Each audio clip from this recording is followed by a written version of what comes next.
So today I'm going to show you how to do some basic form illusions on a two-dimensional surface. I just have regular white drawing paper, and I am going to go through 4 of the basic forms today. So just to make sure I have enough space, I'm going to split my paper up into like a 4 square. If you're doing this at home or at school, you could just fold your paper into 4 spaces. So this first form is a sphere, or a round ball. So if we want to draw a sphere without value, we're going to rely all on contour surface lines. Our outline for our sphere is simply going to be a circle. You could use a compass tool for this, or you could just freehand the best circle you can do. I like to make a circular movement with my elbow or my shoulder instead of my wrist, because my wrist doesn't make a 360 degree by itself, but my shoulder does. So I keep the rest of my arm stiff and make a nice 360 degree movement. And when I feel like I have a good circle, I put my pencil down on the paper, and I usually end up with a pretty decent outline of a circle. You could use a compass tool if you want it to be more accurate. And I'm going to talk about 2 types of line directions on my form illusions. This direction is vertical. When we're using vertical, we're talking about north and south directions, or floor to ceiling. This direction is called horizontal. If I'm using a horizontal direction, I'll be going from left to right, or east to west. So to make things easier, we're going to put a dot on this north pole, south pole, east pole, and west pole. And then we'll look at those vertical directions. I like to say everything on the outside happens on the inside. So let's see what happens as we bring a line in that's round. As we get closer to the middle, these lines will need to not flatten completely, but our arc is going to curve more and be more ovular and less circular. If we were to get to the center, we would have a straight line, but I tell kids never use a straight line on a sphere because it often flattens your image. So the right side I am going to curve out, and I'm going to get closer to the outline curve as I approach the outline curve. So now I'm starting to look like I have something like a watermelon, but let's look at the horizontal lines. These are called contour surface lines instead of outlines because they wrap around the surface instead of the outline of the surface. So if I'm going to go from east to west, I'll use the same line technique. It's still a curve that's more ovular and becomes more circular as I approach the circular outline. If I do that on the top side of the sphere as well, now I'm starting to get the illusion of maybe a world globe.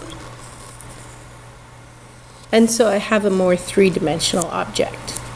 Now, if I didn't want to go from east to west and north to south, I could also go inside of spheres with some value techniques called chiaroscuro, is when we're modeling the form or the outline and using it inside to place values from dark to light. So if I were to have a light in the top right of my sphere, it would shine on the sphere to create a circular type light, which I would call a 1. We're going to throw in a mini value scale here with 5 values, going from darkest, which we will name 5 for right now, to lightest, which we will call a number 1. And obviously in the middle we'll have a midtone, and we'll call this the 3rd value. We want that 3rd value to be medium, and if I was worried about an actual art piece, I would work harder to get my value smooth if I was blending, but this technique can be done with scribble, hatch, crosshatch, stippling. This technique can be done with any value type you're wanting to use. But we're going to take 5 values today and put them inside of our sphere. So here's the light shining. That is why our number 1 will mostly stay white. Then we would come in and add a second circle. That's going to take our number 2 value. Our third circle is going to wrap around and actually use the outline as part of its space. And our fourth is going to become a crescent moon, a very sharp, skinny one. And our fifth is also a sharp, skinny crescent moon. So now the idea is that I'm taking the shade from darkest to lightest and plugging them in, almost like an equation. If I was using a marker, I could erase these lines and eliminate all of the guides that I've used to show the value. And I am going to use a scribble technique, but I'm kind of cheating in this number 5 space, which I call shape shadows in my classroom, because they're shapes that take shade because of shadows. So I can do the filling of the number 5 or darkest shade of my value and then put my texture right on top of it.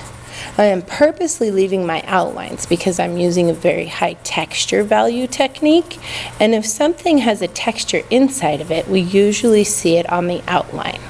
So my number 4 value is going to be very dark. If I was doing blending, I would be doing a harder pressure, but not as much as my number 5. If I'm using an alternate technique like scribbling or stippling or hatch or crosshatch, my goal is to show less white paper with whatever line type it is I'm using. So now my number 3 will be a medium tone. So I will show more white paper, but I'm not going to change the line type I'm doing. I'm just going to allow more white paper. If I need to lift my drawing tool occasionally to allow that white paper to be there, but keep the consistency of the smaller scribble effect, that's what I would do to get the lighter value, rather than to open the lines up and make a different type of line. I will lift my drawing tool periodically to allow the white paper to show through the line system without changing rhythm or pattern of the actual line. And then here in my number 1, I still want a little bit of my textural line because textured objects will have some shadows in their lightest value. If I were to add the cast shadow, it's like the circle smashed flat and knocked over to the ground. I always say that this should be the center where it touches the base, and then you add your value.